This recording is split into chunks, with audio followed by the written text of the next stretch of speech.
എനിക്കെതിരെ ഒരു ശ്രമം നടത്താൻ, ദേവുവിനെ അപായപ്പെടുത്താൻ അവള് ധൈര്യപ്പെടുമായിരുന്നോ?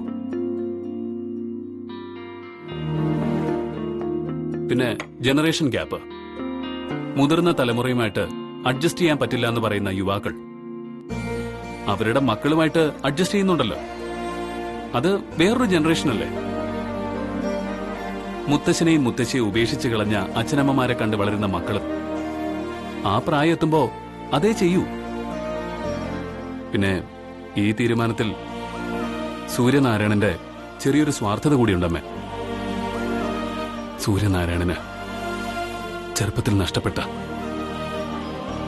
ഒരമ്മയുടെ സ്നേഹം, വാത്സല്യം, കരുതൽ, അതൊക്കെ എപ്പോഴൊക്കെയോ ഈ കണ്ണുകളിൽ, ചലനങ്ങളിൽ ഞാൻ കണ്ടിട്ടുണ്ട്. ഇനിയെങ്കിലും അതൊക്കെ എനിക്ക് കിട്ടാനുള്ള അർഹതയുണ്ടാവുമോ?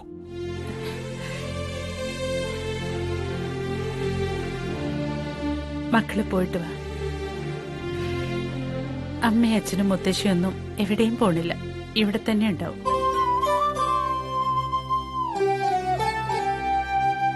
ചെല്ലേ.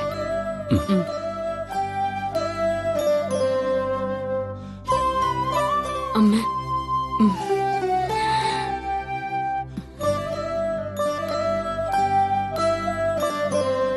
പോയിട്ട് വരട്ടെ അമ്മ. വാ.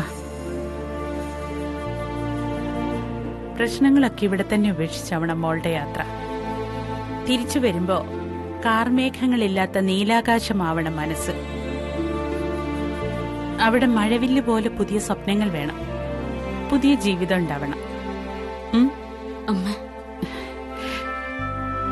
നെടുമാങ്കല്യം ഉണ്ടാവും. മോള് പോയിട്ട് വാ.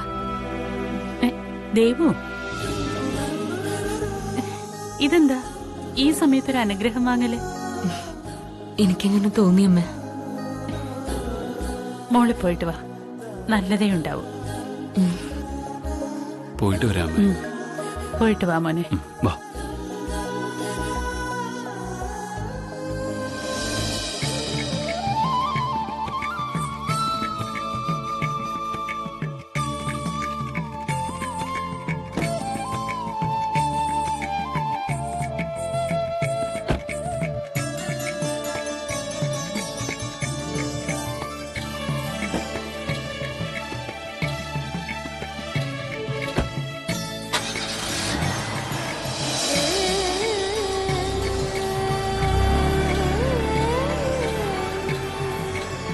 സമയം എന്തായി? 9:30. ഇന്ന് ശനിയാഴ്ചയല്ലേ? അതെ. രാഹുകാലത്താണല്ലോ കുട്ടികൾ ഇറങ്ങിയത്. എന്റെ ഭഗവാനെ,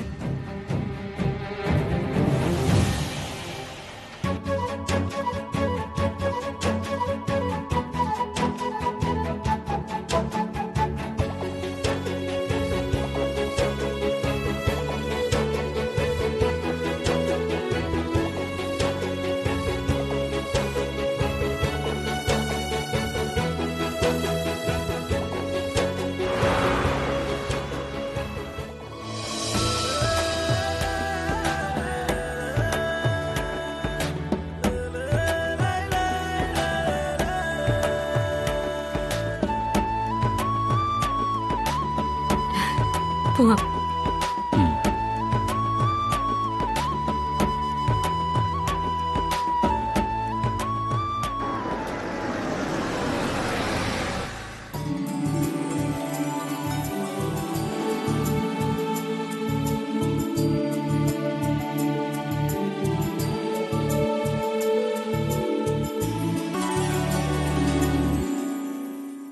ഇതാ ദേവു.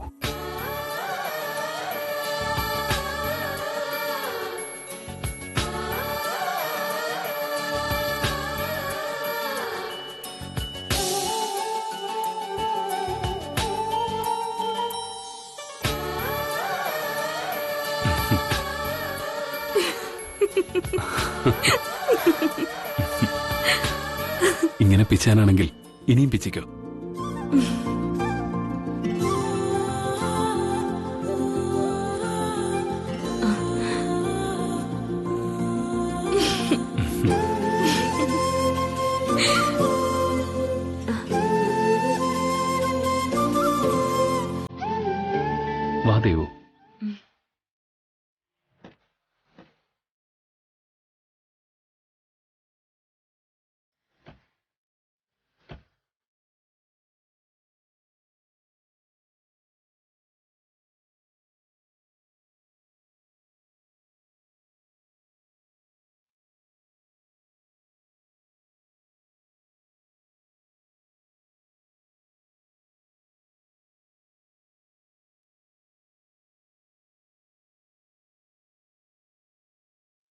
ദേവു,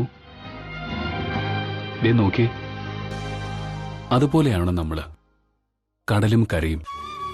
അടുത്ത് ചെന്ന് നോക്കുമ്പോ രണ്ടും രണ്ടാണെന്ന് തോന്നുമെങ്കിലും ഇവിടുന്ന് നോക്കുമ്പോ കരയേത് കടലേത് എന്നറിയില്ല. കരയെ പ്രണയിച്ചു തീരാതെ രാവും പകലും തിരകളുടെ ആലിംഗനം, അതിന്റെ ആനന്ദത്തിൽ ഭ്രമണം ചെയ്യുന്ന ഭൂമി. നമ്മള് ഇങ്ങനെ തന്നെയല്ലേ സൂര്യേട്ട? നോട്ടങ്ങൾ കൊണ്ടും ഹൃദയമെടുപ്പുകൾ കൊണ്ടും പരസ്പരം നമ്മൾ സംസാരിക്കുന്നില്ലേ? ഉള്ളൊരുകുന്ന വേദന കടലുകൾ കൈമാറി എത്ര വട്ടം നമ്മൾ പരസ്പരം സാന്ത്വനമായിട്ടുണ്ട്.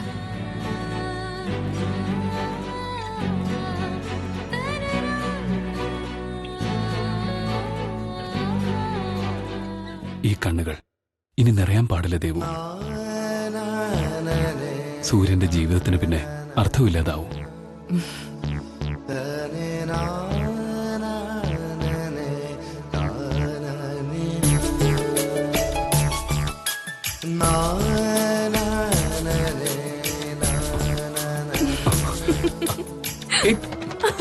ദേവു, നിക്ക്.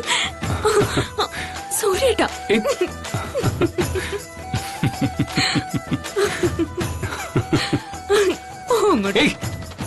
നിക്കാൻ ദേവു.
സൂര്യേട്ടാ, കാർത്തിക, എന്നെ വിടാനാ പറഞ്ഞേ.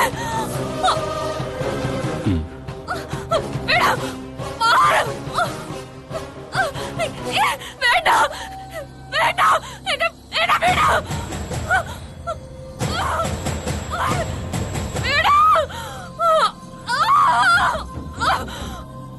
അവക്ക് എന്താ പറ്റിയേ? എനിക്ക് പോണം. എന്തോ ആയിക്കോട്ടെ, അതൊന്നും നമ്മുടെ വിഷയമല്ല.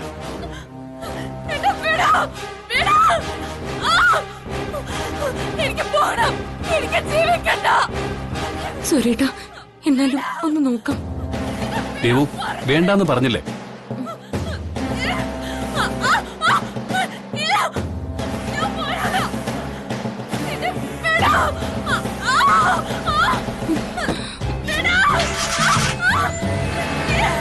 കാർത്തിക, കാർത്തിക. ദേവു നിക്ക്. സൂര്യേട്ടാ, അവള് നമുക്ക് ആംബുലൻസിന് പിന്നാലെ പോം. എന്തിന്? സൂര്യേട്ടാ, നമുക്ക് പരിചയമുള്ളവളാണെന്നൊന്ന് കരുതണ്ട്. എന്തായാലും ഇതുപോലൊരു സ്ഥലത്തുനിന്ന് ഒരു പെൺകുട്ടിയെ ബലമായി ആംബുലൻസിൽ പിടിച്ചു കയറ്റിക്കൊണ്ട് പോവാന്ന് പറഞ്ഞ എന്തൊക്കെ വാർത്തകളാ ദിവസം കേൾക്കുന്ന. ദേവുവിനെ തെറ്റി. കാർത്തിക നമുക്ക് പരിചയക്കാരിയല്ല, ആത്മാവിൽ പതിച്ചു വെക്കേണ്ട പേരാ. ആജന്മ ശത്രു എന്ന പേരിൽ. പക തീർക്കാൻ അടുത്ത ജന്മവും പുനർജനിക്കുന്നവൾ. സൂര്യേട്ടാ, ആപത്തിലെ ശത്രുതയില്ല. ആർക്ക്? ഈ അവസ്ഥ നിനക്കായിരുന്നുവെങ്കിൽ അവള് പ്രതികരിക്കുമായിരുന്നോ? അത് പോട്ടെ, നിന്നെ കൊല്ലാൻ എത്ര വട്ടം നോക്കിയതാ അവള്? സൂര്യേട്ടാ, ഇപ്പൊ തർക്കിച്ചു നിൽക്കാനുള്ള സമയമില്ല. നമ്മൾ ഒരു നിമിഷം വൈകിയ ചിലപ്പോ അവള് നാളെ ഒരു ദുരന്തം ഉണ്ടായിട്ട് നമുക്കവളെ രക്ഷപ്പെടുത്താനായില്ല എന്ന് തോന്നിയ ഈ ജന്മം മുഴുവൻ നമ്മൾ കൊണ്ടു നടക്കണ്ടേ സൂര്യേട്ടാ പശ്ചാത്താപം? കാർത്തികയ്ക്ക് വേണ്ടിയല്ല, ദേവുവിന് വേണ്ടി. സൂര്യേട്ടന്റെ ഈ ദേവുവിന് വേണ്ടി. ദേവു പ്ലീസ് സൂര്യേട്ടാ. വാ.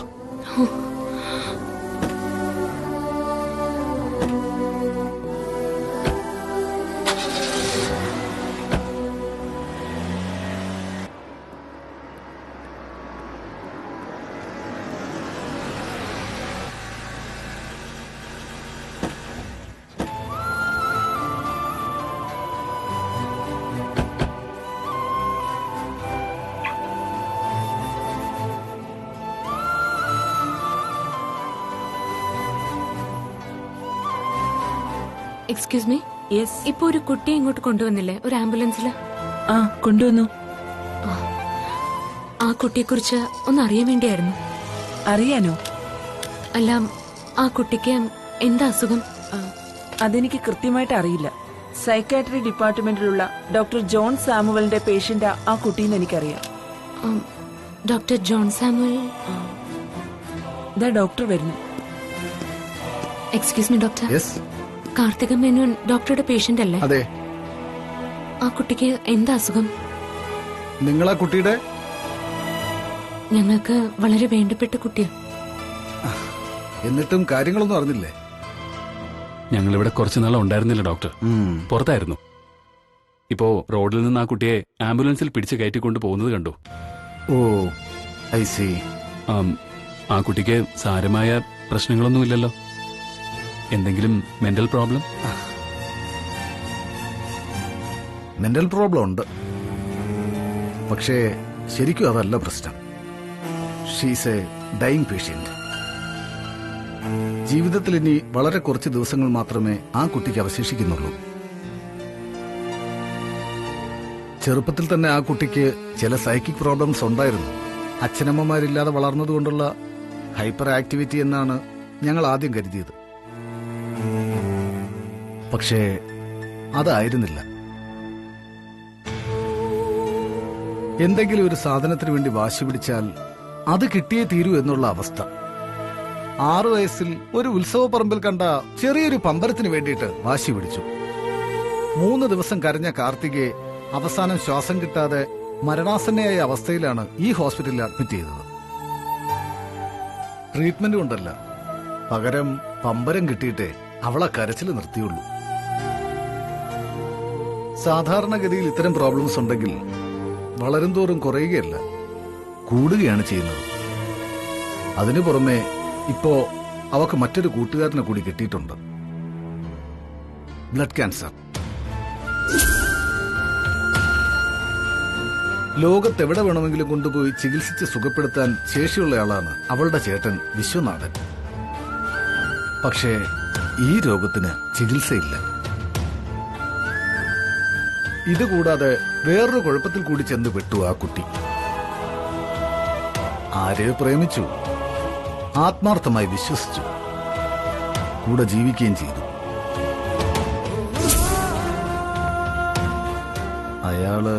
അയാള് പക്ഷെ അവളെ തഴഞ്ഞു കളഞ്ഞു. അതോടെ ആ കുട്ടിയുടെ മാനസികാവസ്ഥ ആകെ തകരാറിലുമായി. രാപ്പകലിപ്പോ അവൾ മന്ത്രജപം പോലെ പറയുന്നത് ഒരേ ഒരു പേരാണ്, സൂര്യൻ. അതുപോലെ അവളുടെ പേര് കാർത്തിക എന്നല്ല, ദേവു എന്നാണ് പോലും. ഞാനാണ് സൂര്യ, നിന്റെ ദേവു, എന്നെ കൈവിട്ട് കളയില്ലേ സൂര്യ എന്ന് പറഞ്ഞ് രാപ്പകല് കരച്ചില്ല. അങ്ങനെയാണ് അവളെവിടെ അഡ്മിറ്റ് ചെയ്തത്. കടുത്ത ഡിപ്രഷനിലാ കുട്ടി. ഇതിനിടെ ഏതോ തമ്പുരാൻ മഠത്തിലേക്ക് പോണമെന്നും പറഞ്ഞ് ഹോസ്പിറ്റൽ സ്റ്റാഫിന്റെ കണ്ണുവെട്ടിച്ച് ഇറങ്ങി ഓടുകയായിരുന്നു. ഒരുപക്ഷെ അങ്ങനെയാവാം നിങ്ങളുടെ കൺമുന്നിൽ വന്ന് പെട്ടത്. എന്താ ഡോക്ടർ ഇതിനുള്ള ട്രീറ്റ്മെന്റ്? ഒരു സൂയിസൈഡ് ഒഴിവാക്കാൻ വേണ്ടി ഷോക്ക് കൊടുത്ത് മയക്കി കിടത്തിയിരിക്കുക ഞങ്ങൾ അവളെ. സൂയിസൈഡ് അറ്റംപ്റ്റ് പലവട്ടം നടന്നു, പക്ഷേ ഷോക്ക് കൊണ്ടൊന്നും വലിയ പ്രയോജനമില്ല. 1 വർഷം മുമ്പ് കൂടെ കൂടിയ കൂട്ടുകാരൻ അവളെ കൊണ്ടുപോകും. വിദേശത്ത് നാട്ടിലുള്ള എല്ലാ ഡോക്ടേഴ്സും അവളുടെ ആയുസ് കുറിച്ചിരിക്കുന്നത് 7 ദിവസമാണ്. only 7 days.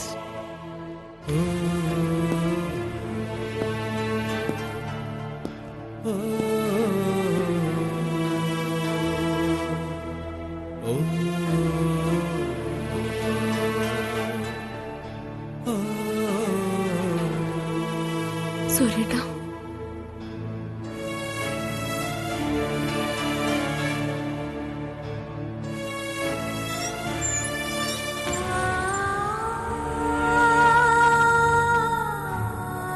മോളെ,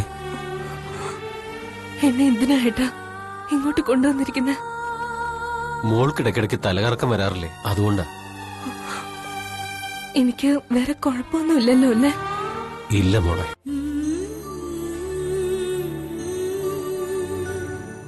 എന്റെ മൂക്കിന്ന് ഇടയ്ക്കിടയ്ക്ക് ബ്ലഡ് വരുന്നുണ്ടല്ലോ ഏട്ടാ. അത് മോളുടെ തല ഒരിക്കൽ ഇടിച്ചിരുന്നില്ലേ, അതിന്റെയാ. അതെയല്ലേ? അതെ മോളെ. എനിക്ക് എത്ര വയസ്സുള്ളപ്പോഴാ നമ്മുടെ അച്ഛനും അമ്മയും മരിച്ചു പോയത്? മോൾക്ക് 3 വയസ്സുള്ളപ്പോ. എനിക്ക് അവരെ ഓർമ്മയില്ല ഏട്ടാ. ഇന്നലെ രാത്രി ഞാൻ അവരെ സ്വപ്നം കണ്ടിരുന്നു. അവരെന്നെ വിളിക്കുന്നത് പോലെ വാവാന്ന് പറഞ്ഞ്. മോളെ, നമ്മള് മരിച്ചു കഴിഞ്ഞ നേരത്തെ മരിച്ചു പോയവരൊക്കെ കാണാൻ പറ്റുമോ ഏട്ടാ? മോളെന്തിനാ ഇപ്പൊ അങ്ങനെയൊക്കെ ആലോചിക്കുന്നേ? എനിക്കിപ്പോ മരിക്കാൻ തോന്നുക ഏട്ടാ.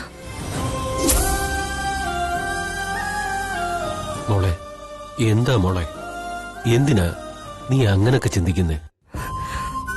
എനിക്കിവിടെ ആരായിട്ടാ ഉള്ളേ? മരിച്ചു കഴിഞ്ഞ് അവിടെ ചെന്നാ എനിക്കെന്റെ അച്ഛനും അമ്മയൊക്കെ ഇല്ലേ? മോൾക്ക് ഞാനില്ലേ? ആരില്ലെങ്കിലും ഈ വിശ്വേട്ടനില്ലേ? വിശ്വേട്ടനും ഞാൻ ജീവിച്ചിരുന്നത് കൊണ്ട് പ്രശ്നങ്ങൾ മാത്രമല്ലേ ഉള്ളൂ. എനിക്ക് വേണ്ടി എന്തൊക്കെയാ എന്റെ ഏട്ടനെ നഷ്ടപ്പെട്ടത്, എത്രയാ നാണം കെട്ടത്. എന്നിട്ടും എന്തെങ്കിലും ഫലം ഉണ്ടായോ? മോള് സമാധാനിക്ക്. വിശ്വേട്ടൻ അതൊന്നും നഷ്ടങ്ങളായിട്ട് കൂട്ടിയിട്ടില്ല.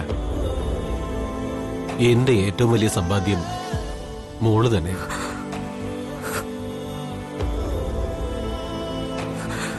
ഞാൻ മരിച്ചു കഴിഞ്ഞ സൂര്യൻ വരുവേട്ടാ എന്നെ കാണാൻ.